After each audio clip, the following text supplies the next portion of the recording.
All right, here we go. So, year one in the books of my entrepreneurial journey.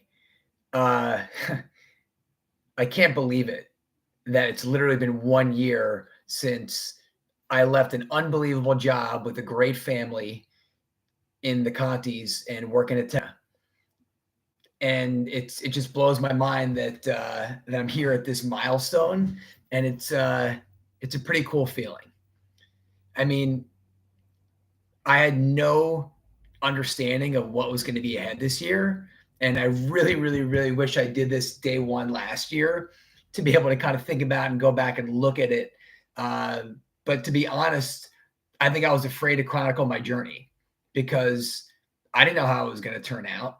And I didn't even know if what I had to say was going to have any worth for me, let alone anybody else.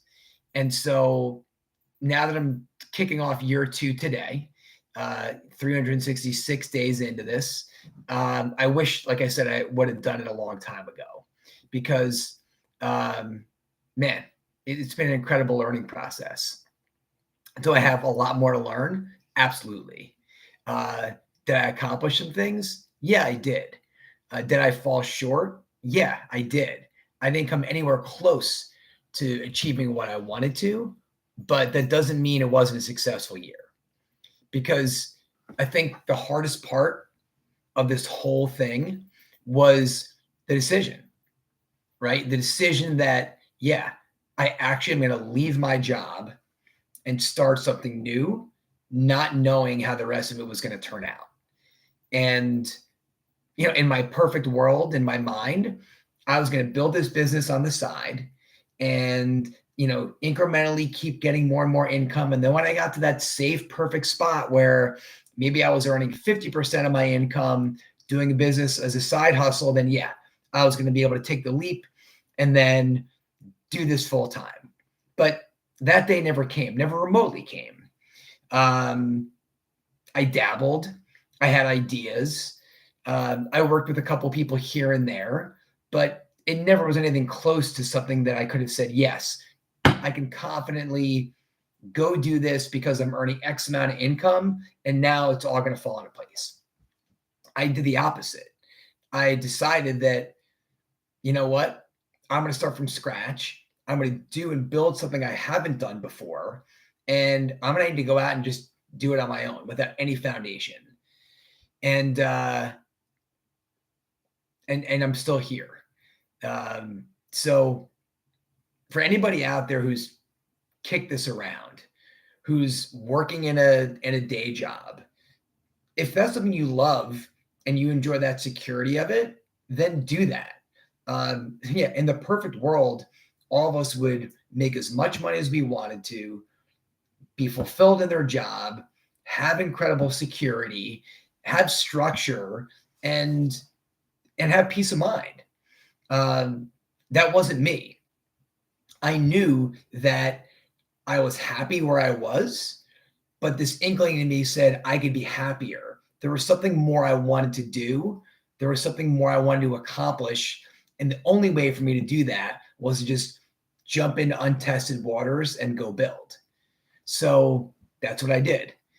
And it's pretty funny, actually, literally, as I think back about the day I went into my CEO's office. I walk into Austin Conti's office, a great guy who I'd gotten to know really well for the last 7 years. And, I was really nervous about how the conversation was going to go because it's someone I respected. It's a family I respected, and just to know how it was going to be received.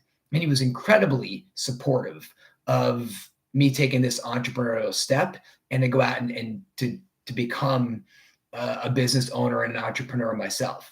But what was pretty interesting was my initial idea before day zero even started was I was going to go out and specifically focus on just helping SDRs because I'd been a successful team leader of SDRs. I built the SDR program from scratch up to about 18 and really a team of 20. I was going to go out and have a great SDR coaching program.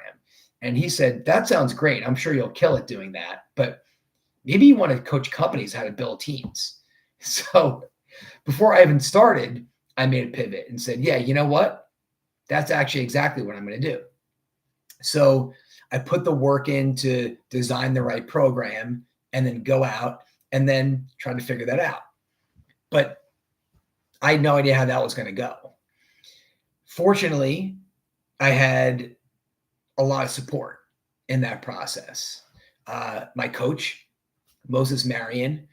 Moses, if you ever watch this, I don't even know what to say, how grateful I am for your support of me in making this happen.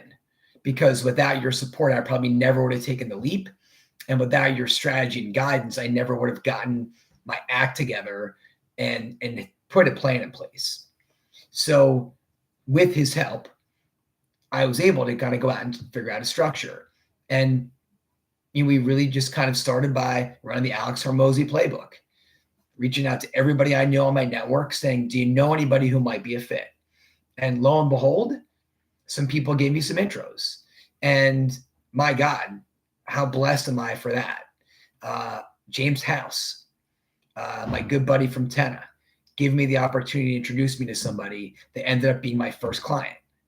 Allie McManus, old student of mine, ended up introducing me to her fiance, who turned out to be another client down the line, 6 months down the line.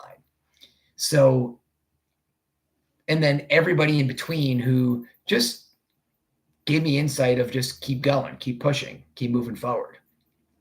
So, what a year it's been. And, if I've any regrets about year one, in my looking back at this experience, my number one regret is I didn't do this sooner. I mean, as I look and I work with all these startups this year and I get to meet all these companies, I look at all these guys who are 25, 30, 35, at 40, you're a dinosaur. Man, I just wish I hadn't waited so long to make something happen. But again, I'm grateful that I did, because certainly there's an opportunity that if I didn't do this now, I never would have done it. And I would have woken up 10 years from now saying, you know what, I left something on the table. And that's the reason why I did start. So if you're in that spot, again, where you're happy, secure, structured, comfortable, great, wonderful. Life should be that simple for people. For me, it never was.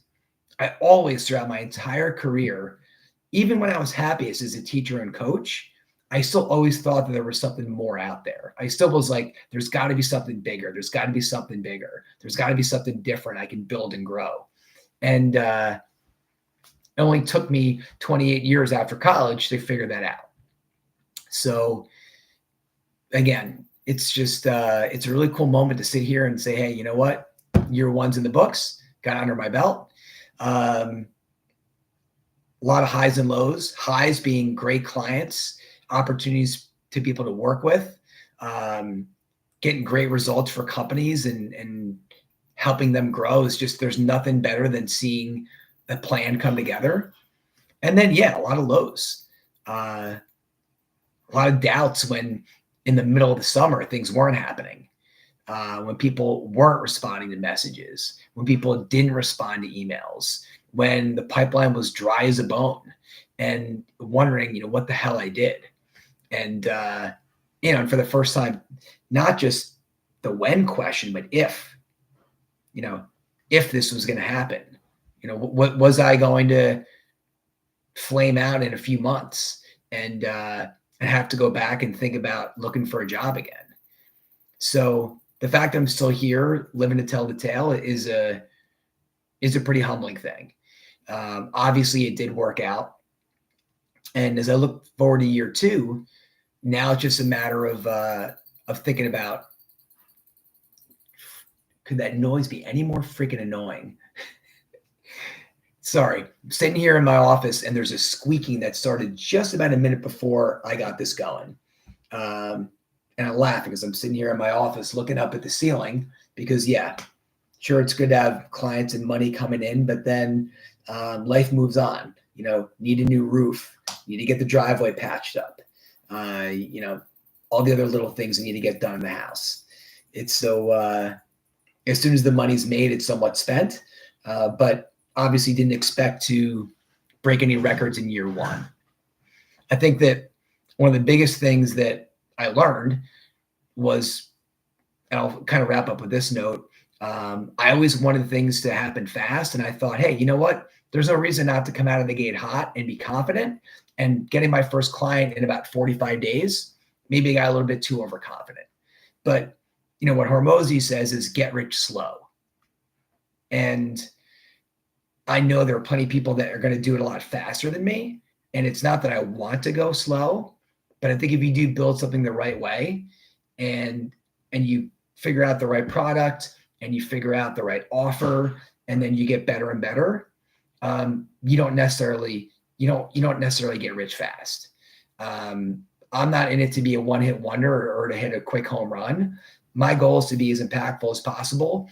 And if I can work for as many companies as possible to get them great results and build my network across this country, maybe across this world, and help even companies internationally, then down the line, I'll have the chance to go out and kind of flip the script and not only work with a tremendous number of startups and help them get to reach their goals, I'll be able to go back and teach kids entrepreneurship.